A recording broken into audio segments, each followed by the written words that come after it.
If Gerry Hutch was ever uneasy at the amount of attention he got during his 13-week-long trial at the Special Criminal Court in Dublin, he never showed it. But then he's never been one to give too much away, even when giving interviews to the press. For decades, his craggy features have been familiar to those with even just a passing interest in Irish crime. But since the Regency Hotel shootings of February 2016, there are few in the country who don't know who he is.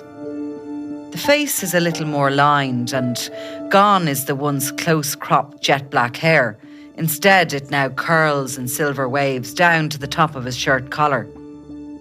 But there's no mistaking the man, who most know better by his nickname, the Monk.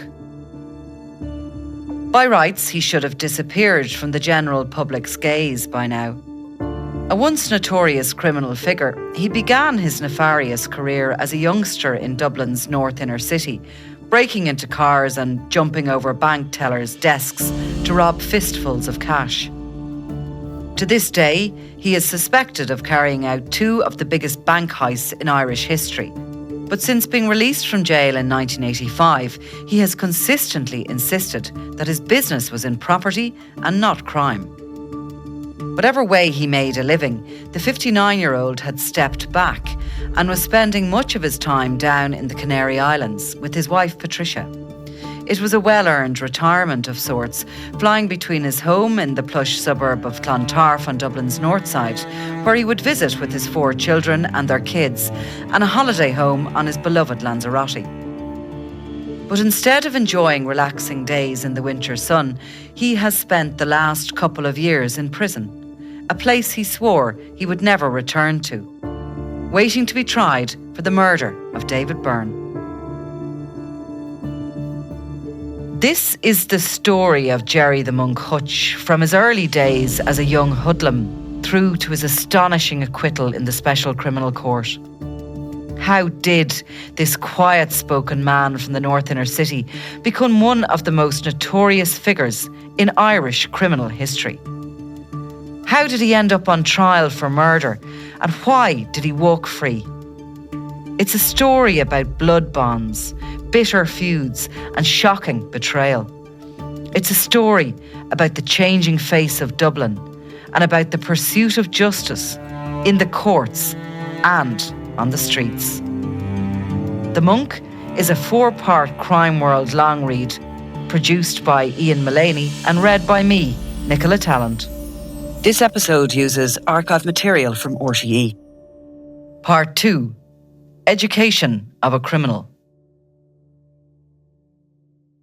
He first faced the 3 judges at the Special Criminal Court on Tuesday the 18th of October 2022, when he entered a plea of not guilty. If he was angry or perturbed at finding himself in the dock alongside his 2 co-accused, Paul Murphy and Jason Bonney, he never showed it. His demeanour throughout the 3-month trial was a study of perfect impassiveness and nonchalance. In fact, for much of the time, he seemed almost a little bored. But make no mistake about it, he must be seething behind that calm exterior, not to mention heartbroken. For not only has he been rocketed against his wishes back into the public eye, but a horrific all-out gang war between the Kinahan and Hutch families has cost him his brother Eddie, 2 of his best friends, and several other relatives and associates. He's had plenty of time to ruminate over where things went so drastically wrong for him. Arrested in August 2021 by Spanish police in the seaside town of Fuengirola and extradited back to Ireland, he's been in custody ever since. He had already watched from the sidelines as a world he was once so intimately involved in changed radically. Although always violent, with no room for weakness or mercy, Gangland Ireland morphed into an even more brutal and pitiless realm, filled with gun-toting youngsters anxious to make their name and quick to take offence. Of course, the main difference from when Hutch started out to where it is now is the drug trade. It's a business he has repeatedly claimed to have never been involved in, although some Gardaí are not convinced he remained totally clean of that particular market, given its reach. It would have been difficult not to have had some dealings with it. Also, there was a lot more money to be made. But even involvement in the old-fashioned kind of crime, mostly robbery, is something Hutch has always insisted he was forced into, a road he had to go down if he hoped to survive. He was simply a victim of his circumstances and got out as soon as he could. So where did the monk come from? What shaped him, and how did he become one of our best-known gangland figures?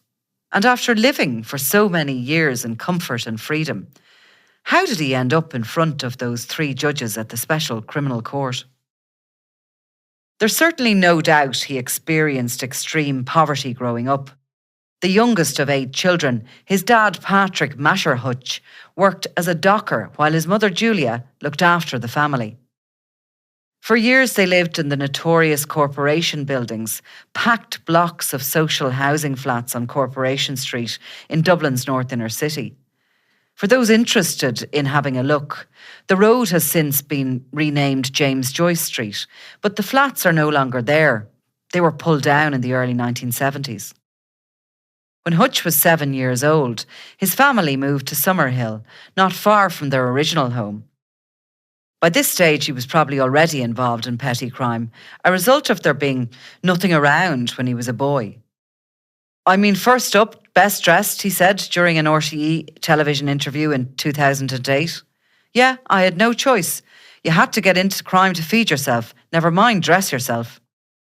He was just 8 when he made his first appearance at the Children's Court, where he faced larceny charges.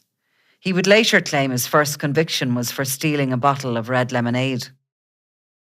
By the age of 10, he was a member of the teenage street gang, the Bugsy Malones, named after the hit musical film with kids playing Chicago gangsters. Their speciality was smashing the windows of slow-moving cars to steal handbags and briefcases. Why are you all here at 12 o'clock in the morning? Oughtn't you be at school? No, don't go to school. What about a job? I'm looking for one. That's what? Like what? A messenger boy.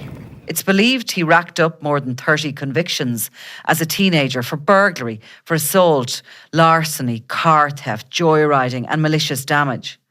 Another audacious talent included jumping over bank tellers' desks, grabbing the money from their drawers before racing out the door again. It earned him several stints in industrial schools before landing his first proper jail sentence at the age of 15, when he was sent to Mountjoy. It seems Hutch was never shy of speaking to journalists. His first interview was on RTE Radio when he was just 16, where he explained to the reporter how he just couldn't help himself when it came to petty theft. "I can't give up robbing. If I see money in a car, I'm taking it," he brazenly declared. "I just can't leave it there. If I see a handbag on a seat, I'll smash the window and be away before anyone knows what's going on. I don't go near people walking down the street. They're not worth robbing." When asked what he wanted to be when he grew up, he giggled, "I'd like to be serving behind the bank. Just fill up the bags and jump over the counter." He also spoke to Sunday Independent journalist Veronica Guerin about his troubled youth, not long before she was shot dead in 1996. "We were kids then, doing jump-overs, shoplifting, robberies, burglaries. Anything that was going on, we did it," he explained. "That was normal for any inner-city kids back then." Going to jail at the age of 15, he claimed, just taught him how to be a better criminal.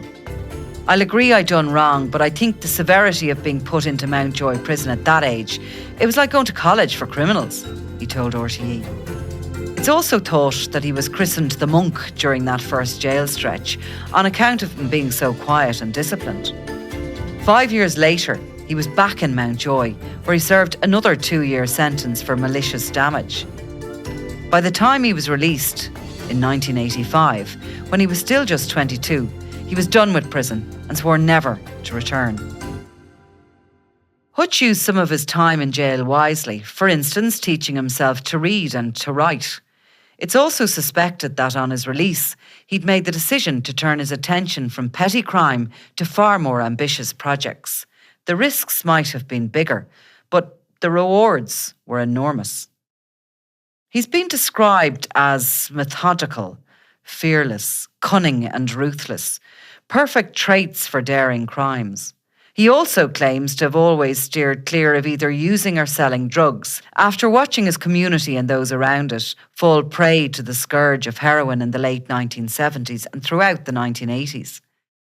He pulled together a small team of loyal and trusted associates, but only one or two were from his teenage crime years, and the rest were dismissed as talkers. No longer interested in smash and grab style robberies, he sat down and carefully planned out how the next part of his life was going to go. In an interview for a TV3 documentary in 2008, former head of the Criminal Assets Bureau, Felix McKenna, explained how he believed Hutch adjusted his approach to crime after his release in 1985. He changed his MO at that time. He changed his modus operandi after that and became very secretive, McKenna said. He adopted a complete change of attitude and became one of those masterminds who plan robberies. As the years progressed, his inner circle built up intelligence and timings about when and where large cash deliveries would be made and where vans would be at particular times. Within 2 years, they were ready to strike. And on the 25th of January 1987, a Securicorp van was robbed at gunpoint near Marino Marsh in Dublin's Fairview. It had been collecting cash from banks across the city throughout the day, and after making yet another collection, it went to move off, but a stolen red BMW pulled up alongside it and 3 masked men jumped out. They forced the 2 Securicorp employees in the front of the van to get out, and they drove it to a patch of nearby wasteland. It's thought they were shocked to find multiple bags filled with about £25,000 each in used Irish punts. There was so much money, they ended up leaving some behind in the rush to escape. Gardaí believe Hutch's gang got away with more than 1.3 million Irish punts that day, an absolutely massive sum at the time. Despite their best efforts, they weren't able to charge Hutch with the crime. Instead, a review of security shortly afterwards resulted in the provision of armed Garda escorts for all Cash in Ireland transit vans carrying more than 1 million in the Greater Dublin area. The brazen heist catapulted Hutch to the very top of the Garda's watch list, where he joined the likes of Martin the General Cahill and John Gilligan. His reputation as someone not to be messed with was also growing within the confines of the criminal underworld. It's suspected that he was involved in the murder of 47-year-old scrap dealer Mel Cox, who was shot 3 times in the head while gardening at his home in Blanchardstown, North Dublin, in late June 1987. It's since been reported that 10 days earlier, Cox and Gerry Hutch had a massive fight in a pub in Summerhill, where Hutch's jaw was broken. He has publicly denied ever meeting Mel Cox. Regardless of the truth, the rumour persisted and the monk's notoriety within his own community exploded. And he was only 24 years of age. For the next 8 years, Hutch kept a relatively low profile. He married Patricia and they had 5 children together. Very little has ever been revealed publicly about his family. In fact, Hutch has made it clear that he considers anything reported about any of them as a gross invasion of his privacy. What we do know is that they were raised in a nice house in Clontarf and went to private schools, some of them on Dublin's south side. And none appeared to have followed their father's footsteps into a life of crime. In fact, several of them hold down professional jobs. There was at least one glitzy wedding when his eldest daughter was married at their local church in May 2006, where she was driven to the ceremony in a silver Rolls Royce, and the reception was held in nearby Clontarf Castle Hotel. Through these years, Hutch also turned his attention to buying up a vast swathe of property around Dublin. Apartment blocks, houses and business premises. He built up an impressive portfolio and for decades has insisted it's how he made his millions. But Gardaí believe he was also still heavily invested in crime, and in 1995 he was suspected of pulling off one of the biggest heists this country has ever seen, the Brinks Allied robbery in Clonshock, not too far from Dublin Airport. Months were spent planning the raid on the cash-holding depot at a converted warehouse in an industrial estate. And although the Gardaí suspected Hutch and his cohorts were on the cusp of another huge hold-up, they were no match for the inside information that the gang had been able to gather. In late January 1995, after being alerted that a cash drop-off was being made at the depot, the gang had made their way there in 2 stolen jeeps. The preparations for this crime had been meticulous. Perimeter fences were cut and weakened, allowing them to plough straight through. A makeshift bridge had even been built over the shallow ring of a gully that surrounded the property. They powered right through to the rear door of the warehouse and then rammed the shutter of a loading bay. Armed with handguns and an AK-47, they fired shots into the air to warn off the security staff and then grabbed the bags of cash. Within a matter of minutes, they were back in a jeep and escaped the way they had come. They'd stolen £2.8 million in cash, yet another record amount. £2.8 million in cash was driven away across the backfields and never recovered. Once again, the prime suspect was Gerry Hutch. Although the Gardaí were certain of who was behind the robbery, they could never find any forensic evidence to link any of their suspects to it, and no one was willing to give them any information that might have been useful. It's thought most of the money was later laundered through a variety of construction projects at the beginning of Ireland's building boom. And while Gerry Hutch, who has always furiously denied he'd anything to do with the heist and was never prosecuted, he did lose his freedom of sorts. From now on, he was top of the Garda's wanted list, and the media and public were fascinated by this Dublin man's incredible nerve. He continued to shrug off any claims that he was a major gangland figure, accusing the press, in particular the Sunday World, of being obsessed with him for reasons he couldn't fathom. I'm beginning to believe I'd done it myself from reading it in the paper. When you read these things every week after week, there must be no smoke without fire. It looks that way, it sounds that way. If it barks, it's a dog. He hated the attention, but after being linked so strongly to Ireland's most profitable hold-ups, there was little chance of him shaking off either the guards or the journalists. He never hid from public view. He was often spotted out walking down the Bull Wall near his home in Clontarf, and he was heavily involved in the community he grew up in, and where many of his extended family still lived. He worked hard at building up this sort of Robin Hood-style persona, becoming someone who the community could go to for help, either financial or sorting out disputes, a fixer who no one dared cross. In 1998, as a way to contribute something positive to the area, he set up the Corinthians Boxing Club in Summerhill. He bought the building, gave the club a freehold lease for 99 years and acted as the treasurer for a while. A huge number of local youngsters have trained there under dedicated coaches like Paddy Corcoran over the years, offering them an alternative pastime to petty crime. Former members include Olympic champion Katie Harrington, who was raised on nearby Portland Row. Oscar winner Jim Sheridan donated them a boxing ring after wrapping up his film The Boxer, but it was always Gerry Hutch who helped keep them afloat. Since he fled Dublin in the wake of the Regency shooting, the club has struggled to survive. Finding their connection to the monk has closed a lot of doors when it comes to trying to raise support. Nonetheless, Hutch's input into the area has always been appreciated by the locals, earning him both loyalty and respect. In 1997, a year after the Criminal Assets Bureau was set up, and after a lengthy investigation into his affairs, he was slapped with a €1.5 million tax liability bill.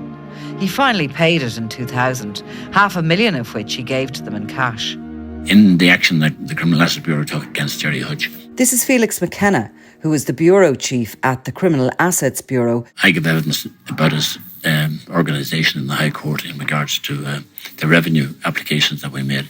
And we were successful in satisfying the court that he owed this money and he owed this revenue. And in order to make the settlement, there was 4 properties in Buckingham Street which were sold. And unknown to the rest of us all, we got permission to sell them, for argument's sake, in the month of February. When they were eventually sold, which might have been in the month of September, October of the same year, the Celtic Tiger had kicked in, and the value of the properties had more or less gone up the best part of 100%. The property sold for an enormous amount of money, which none of us contemplated it would. And Gerry Hutch ended up with $500,000 of clean money that he had in the bank account, despite the fact he handed also £500,000 to the Criminal Justice Bureau, which he carried in a hold-all bag into a bank in the city centre. And that was converted into a bank draft and handed over to the Criminal Justice Bureau. Was the cash dry? The cash was dry when it was brought in. The sale of the properties, Cab in its own, we kind of a victim of the Celtic Tiger. He profited. He was left with a large amount of money. Shall we say, you could call it at the time clean money. And he was free to go and use that for his own purposes, which he did, to build a criminal empire. Brazen as ever, he used a settlement agreement that declared him to be fully tax compliant as a way of winning a taxi licence he had been previously refused. He then set up a limo service with a fleet of vehicles that included stretch Hummers he imported from the States. He rather humorously called the business Carry Any Body, or Cab for short.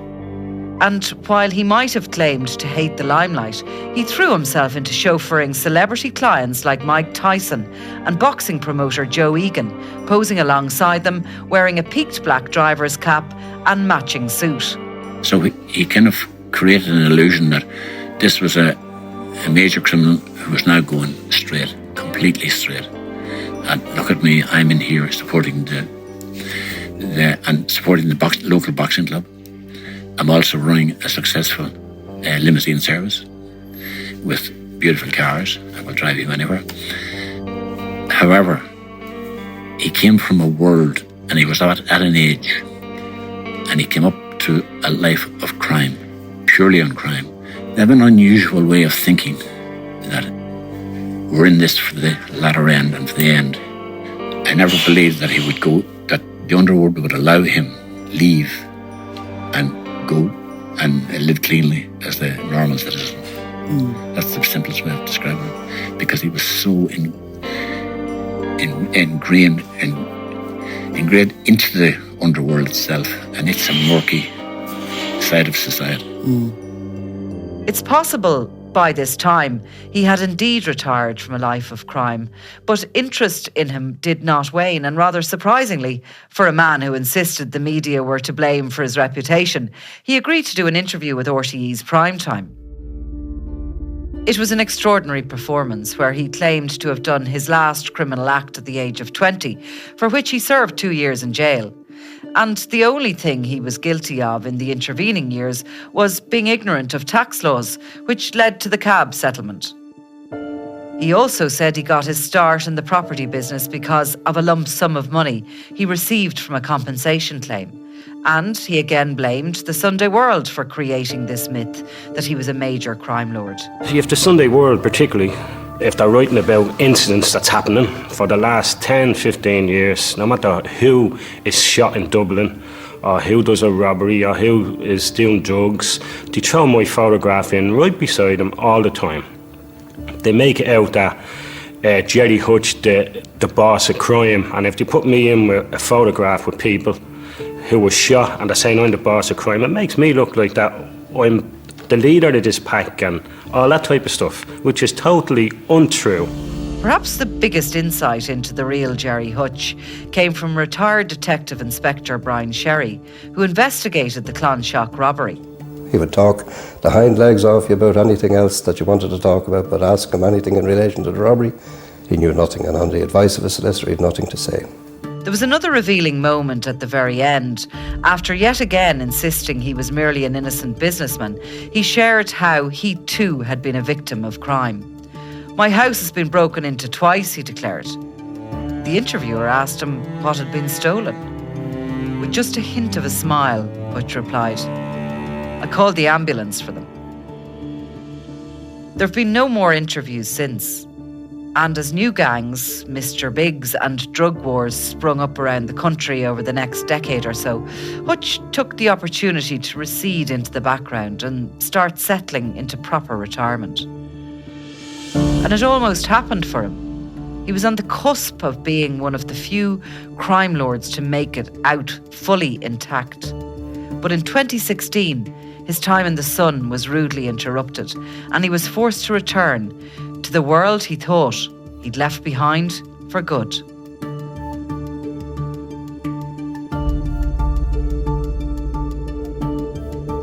The Monk is a 4-part Crime World long read produced by Ian Mullaney and read by me, Nicola Tallant. This episode uses archive material from RTE. Crime World is a podcast from SundayWorld.com.